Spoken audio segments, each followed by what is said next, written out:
we're about to have this really interesting experiment where we're remaking our greatest street and we're engaging people in doing that. So can you tell us a little bit about that? And then I want to hear kind of how difficult it has been to bring a city along to realize that planning is something you do with your citizens, kind of the way journalists were about blogging 10 years ago. So we're working on a project, Better Market Street, which is a very traditional public space and transportation improvement project. It's $350 million. And we had gone about the public engagement in a very traditional way with workshops, lots of technical feasibility studies, surveys and things like that. And we realized over a span of about 3 years that maybe we'd engaged maybe 1,000 people over that span, and on very, very limited topics. And it started dawning on us that this great street, 250,000 pedestrians every single day use Market Street, 80,000 transit riders, 5,000 cyclists, a few thousand cars.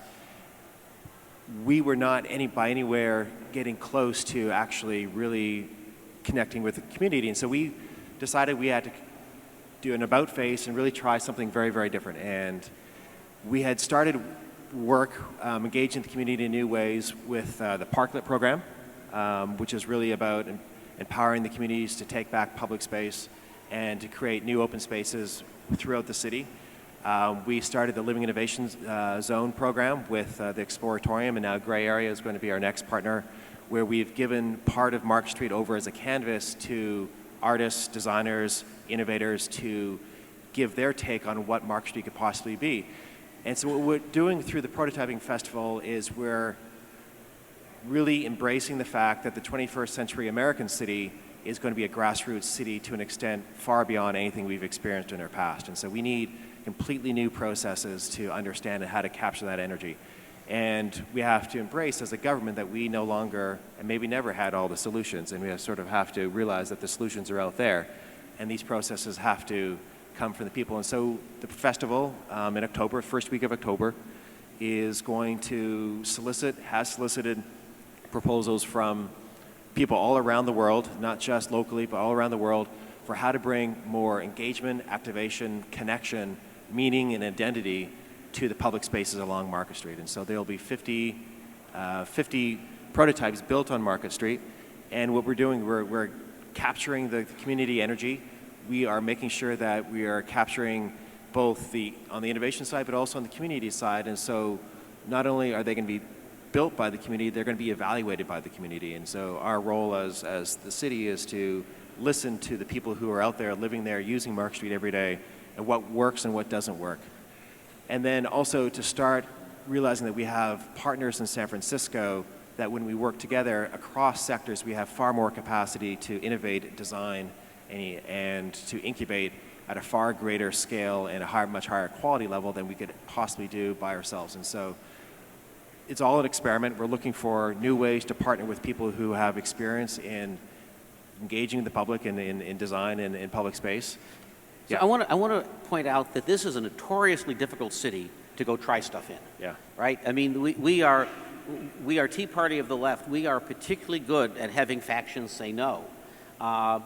So what has it been like? Because I know that, for example, with Living Innovation Zones last year, you have spent a great deal of time trying to convince your colleagues in the city to change permitting, to actually pull this along. What's it like on the inside?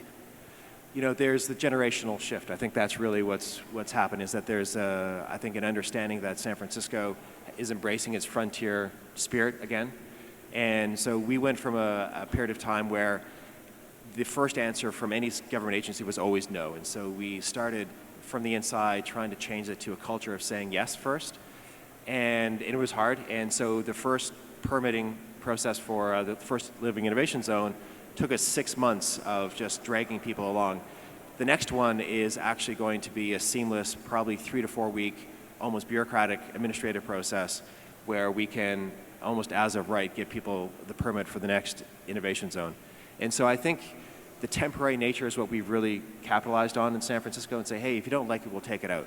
And so when we started the Parklet program, for example, a few years ago, we were begging businesses to accept a free parklet in front of their business. We held a parklet summit last week, and we were being berated for not moving fast enough to open up the process so that more businesses can install parklets. And so just in a span of 3 to 4 years, there's been a fundamental culture shift among businesses to recognize that public space and bringing people to our streets is actually a really positive experience. You know, what I love about this is exactly the narrative that went on in social media 10 years ago. In 2004, if you were to talk to an editor, it's like, who the hell are those bloggers? They're not official, they don't belong on our page, and now you can't do the news or a brand without your audience. Architects and city planners were definitely not the early adopters of this idea. Dale, there is this kind of jazz between top-down and bottom-up here. Next week, we're going to be at the White House. So there's this White House innovation thing, there's this whole national will towards makerdom, but then at the same time, as Neil points out, an awful lot of the knowledge comes up from the bottom. It is, and it actually kind of worries me a little bit as, even when well-meaning government officials ask, what should we do? I tend to think light hand, small things, not big things, because you don't want to displace some of the activity that's just going on here. One of the things that's really interesting to me about making is that it really is inherently local. You need physical tools, you need physical space, and it drives people, I think, into their community. So we've seen the development of maker spaces, about 500 or so in America, and I think they're still just developing as ideas. People are trying out things. Tech Shop is certainly an example of one, but a lot of them are self-organized communities. And I think that's what's really fascinating. I want to see, I hope through the White House event that we have a greater emphasis on access to more people, largely by putting maker spaces in schools, libraries, and museums, and in expanding the number of people who have the opportunity to access tools, materials, mentors, and be able to do something. Give you an example. One of the things I want to say, when I started Maker Faire, part of the idea was I knew this stuff was happening, but there's no place to go to see it. It's stuff people do on their kitchen table or in their garage. And so Maker Faire helped to kind of flush it out and put it out there. And 3 weekends ago we had it here in San Mateo, and we had 130,000 people coming to see thousands of makers and exhibits. So I wouldn't have predicted that, any of it. But what really matters to me is last Sunday I was at a small Maker Faire in D.C. And there's a young man in a wheelchair, and he's describing how his wheelchair moves with a joystick, but his paralyzed hand could not grasp the vertical joystick, the stick part of it. So he designed a new holder for his hand. It looked like a mitt, and he used SolidWorks, some 3D software, designed it in plastic on a MakerBot, and then he sent it off to Shapeways to have it made out of metal. And then he started saying, well, I think this is something other people might need, and he started a small business.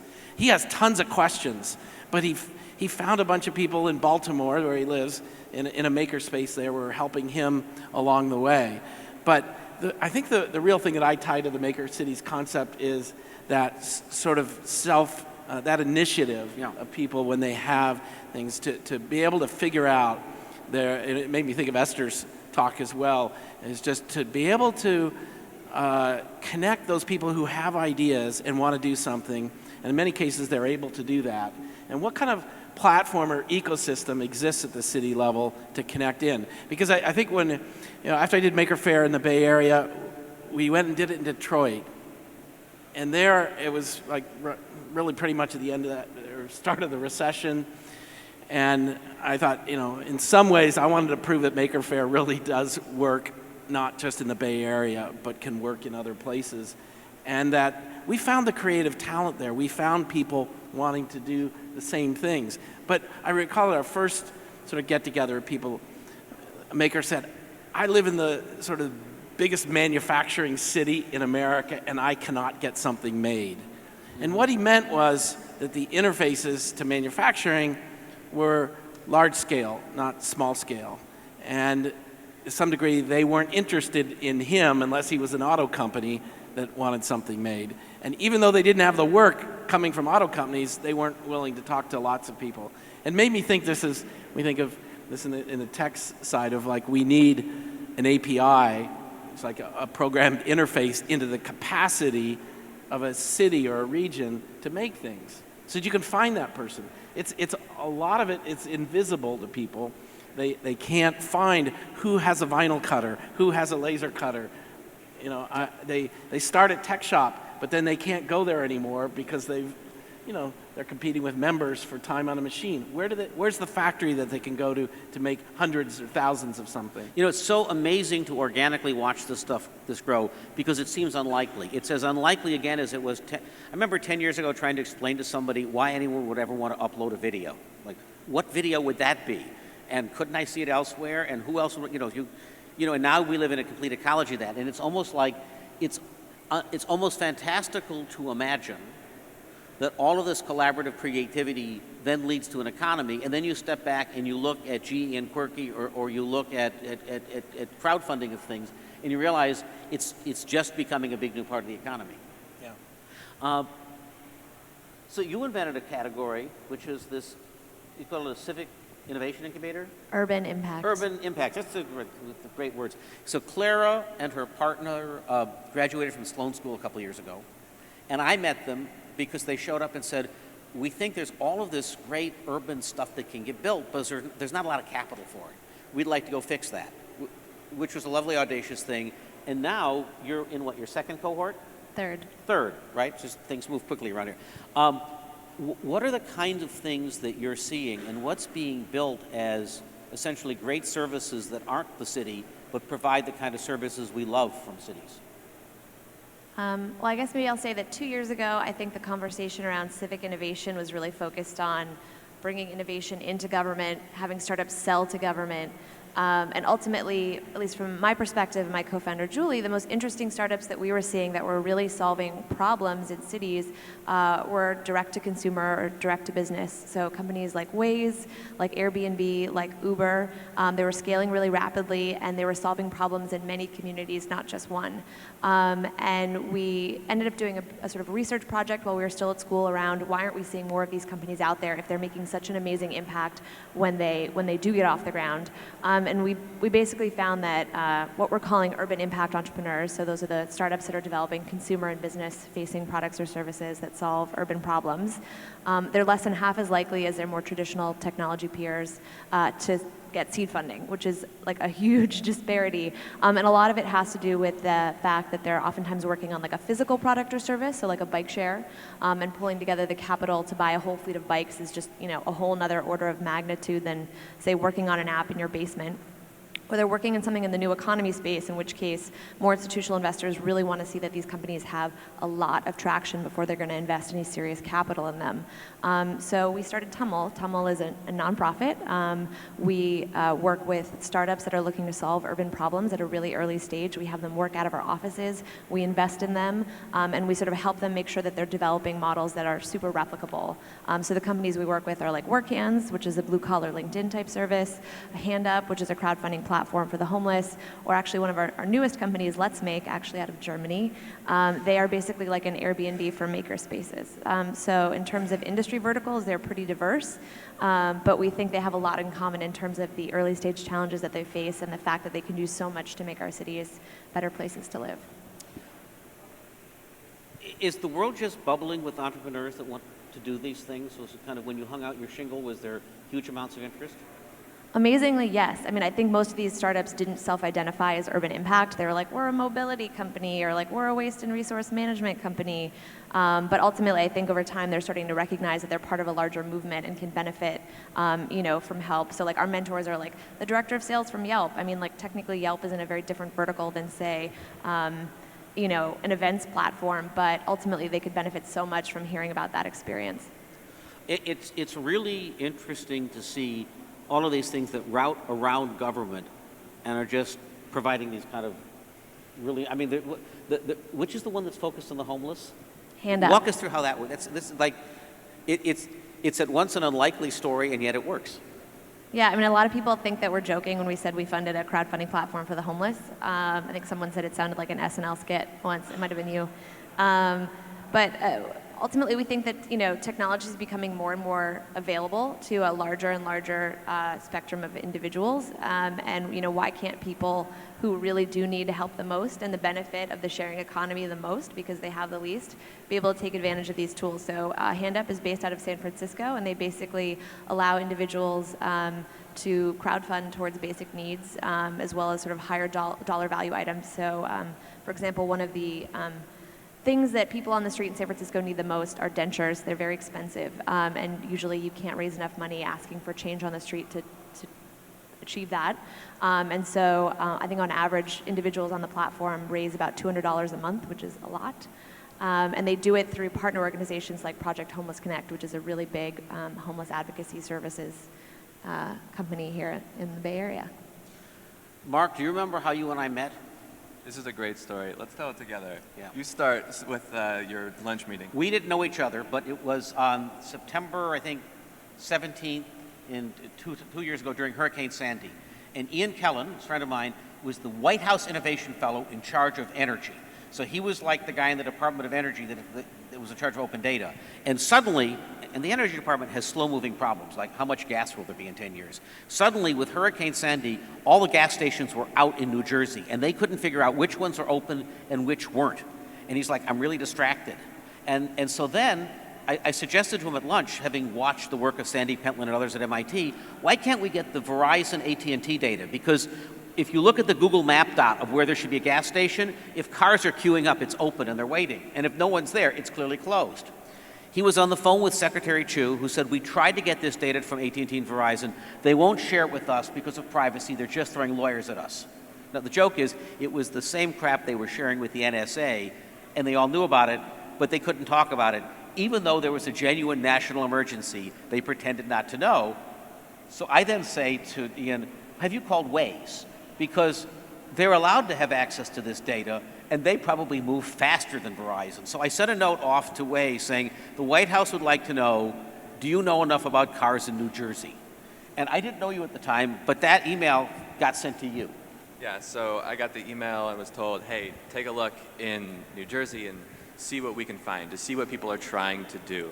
And that's really one of the core things that Waze does, is sees what people are trying to accomplish already, and then is a platform to elevate their voices and to do more with that information. And one of the core parts of Waze is, speaking of privacy, it's really clear what you're sharing with Waze and what you're getting out of it. When you give data to Waze, you can very clearly see what the rest of the community is doing with it, and the value proposition is very clear. So I look into New Jersey, I look at gas stations, and there's already people leaving comments at gas stations everywhere saying, there's gas here, it's 9:50. 10:15, somebody updates another comment and says, still gas, and it's like Steve or something. And so people are desperately trying to share this information. And so we set up pins on gas stations in New Jersey, and we're flipping them on and off depending on whether or not there was gas there. We allowed people to comment and be able to see, where there was gas, and then we set up. From that, we've set up kind of a whole division of ways where we're able to respond to crises like this. You can type HELP into the application, and if there's a crisis going on, we can work with the Red Cross in that area to divert people to relief centers. And this is another way that we leverage the community.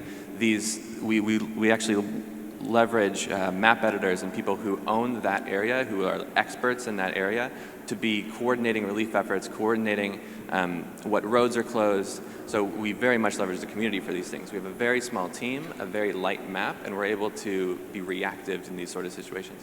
The common theme in all of this is a top-down versus bottom-up theme.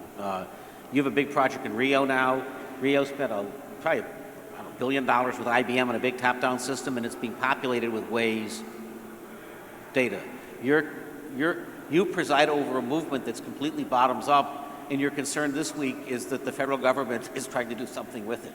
I love that, by the way. He goes, the government says, what should we do? And you go, I'm not sure if you should do anything. So what is the right approach? And this is another conversation I was having with Neil earlier, which is that it's difficult to institutionalize risk.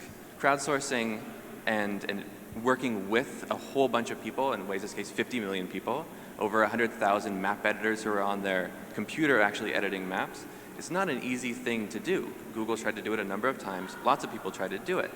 And it really has to be in the DNA of a company to be lightweight, to be able to have an honest dialogue with users, and to be able to own that risk. Interesting story, like on Waze, let's say I drive down a new road. That road, the system may detect that there's a new road there and may elevate that to someone on their computer, an actual map editor that says, hey, there's probably a new road here. What's the name of it? And they can say, oh, that road, that's named my dog or my girlfriend. There's people who can, you can have a lot of power over the Waze map. The honest truth is there's a number of users who we give enough permission on Waze that they could bring down the service. We have to build an infrastructure to handle that sort of thing, and you have to have checks and balances so that anytime something like that happens, there's other people around them who we have built trust into to be able to revert these sort of things. But there's a certain amount of risk that you have to institutionalize in the DNA of a company to be able to do that kind of thing. Yeah. Dale, do you want to jump in? It's a really great, I was talking to someone at the Department of Ed earlier in the week about maker spaces in schools, and they were kind of asking like, well, what if one fails? Yeah. And I go, well, of course one will fail. Yeah. You have to build the organization that has resilience to respond to failure. But I said, the key I thought for them was just don't say no. My analogy I gave was Alice Waters in East Bay created school gardens. And she just started with a couple models like that. There's a school garden at most schools today. They were not federally mandated. Most of them were created by parents who went there and said, that scrawny piece of land there, can I have it? And nobody said no, and they got it. There was no curriculum.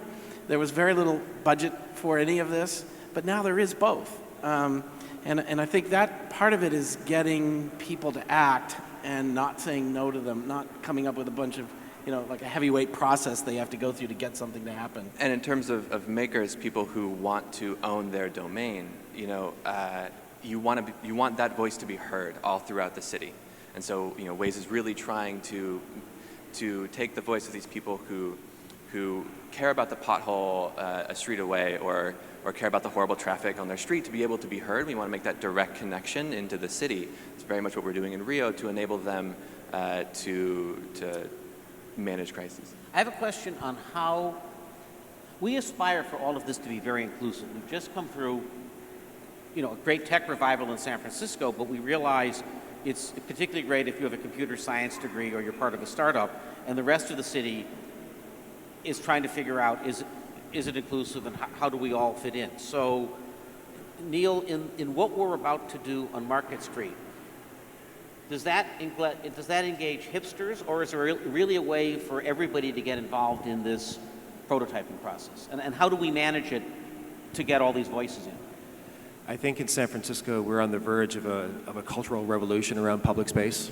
I think we're waking up to the fact that public space is one of the few truly shared things we have that spans across all sectors. And I think one of the most important roles for public space is to make sure that it's designed in a way that is inclusive. And so it's used inclusively, but it's also what we're trying to do through the prototyping festival is that it's designed inclusively. And so it's going to be artists, it's going to be innovators, it's going to be hipsters who are probably generating a lot of the ideas for the designs, but there is a built-in framework within the festival that they have to partner with local community organizations. They will not be allowed to move forward unless they have shown that they have partnered with locals to ensure that it's not like some 10,000-foot drop onto the street and saying, hey, this is my solution for you. It has to be, this is a solution that we've developed together. And that's a really, really critical step that we have to make sure, because otherwise it will be seen as a solution coming in from the outside and in parts of the city that are really highly sensitive to social change right now. Yeah, that's a really good point. I mean, I think one of the things is how do we do this in low-income neighborhoods and still get agency, right? I mean, and preserve that. That's the key. I mean, I think people have said to me recently, and I tend to agree with, being open and inclusive is not enough, right? And I think the movement is both of those things. So, but I also don't want to, we were talking to this, a group out of global development, in Africa. And what really interests me there is the bottom-up indigenous development around making, not like what we can do to impose things into that community. So I think it really requires community organizing to get inside these communities, discover the making that's there, and try to make it more visible, first of all, and then look at and that's why I think schools and libraries are important vectors there, but there could be other means around marketplaces and things that help to get it established in those communities.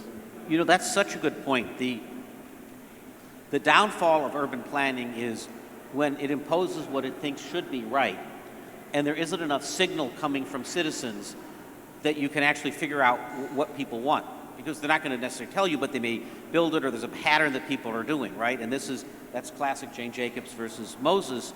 And yet what all of this is about is providing so much signal and then places to grab onto. The other thing that you have to take into the equation is that people love the things that they make. And they love seeing other people experience the things that they make. So getting people engaged, just the very first bit of instance of making in a community, and you see huge returns in that community reinvesting. I love the fact that on WorkHands, the first thing so this is the blue-collar LinkedIn. The fundamental, like on a regular LinkedIn, it's like, here's my resume and here's a link to something I wrote. And on WorkHands, it's, I made this with a lathe, or this is my welding, right? And you instantly know if you're looking to hire a welder, if he's a really great welder or an okay welder, just by looking at that. So it's an expression of who they are and their identity online, but as it relates to their hands. Totally. I mean, I guess I would say, in terms of like bringing innovation to everybody, and especially technology, you get the tech companies that you pay for.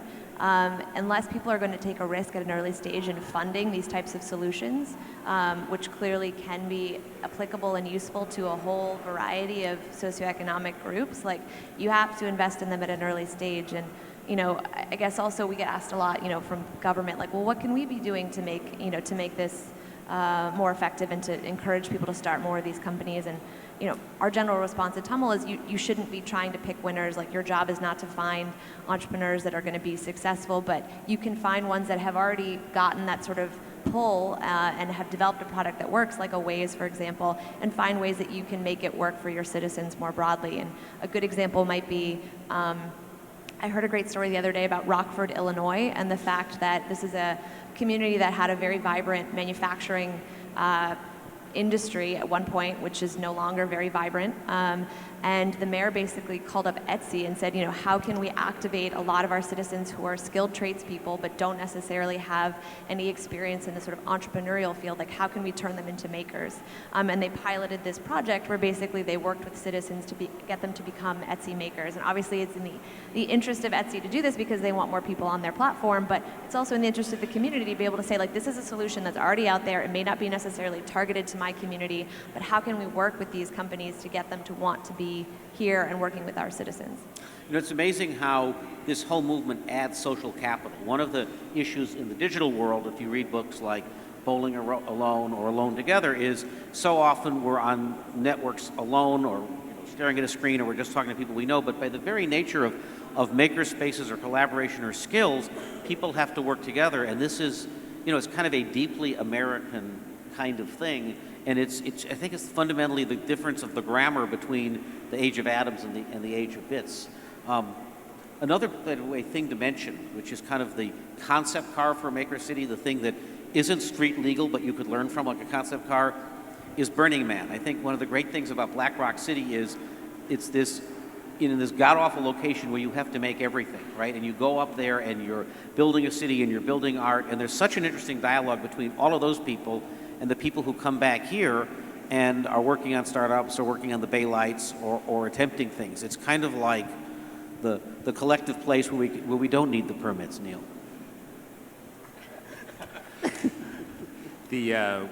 One of the names we were thinking of calling the Living Innovation Zone was the bureaucracy-free zone. Yeah. And the mayor wasn't quite happy with that. So, bureaucrats work for me, so they have to have a positive light, but we have to find easier ways for it to happen. And so I think we'll get to a time when the city will feel much more comfortable giving over agency to the public in a much broader way.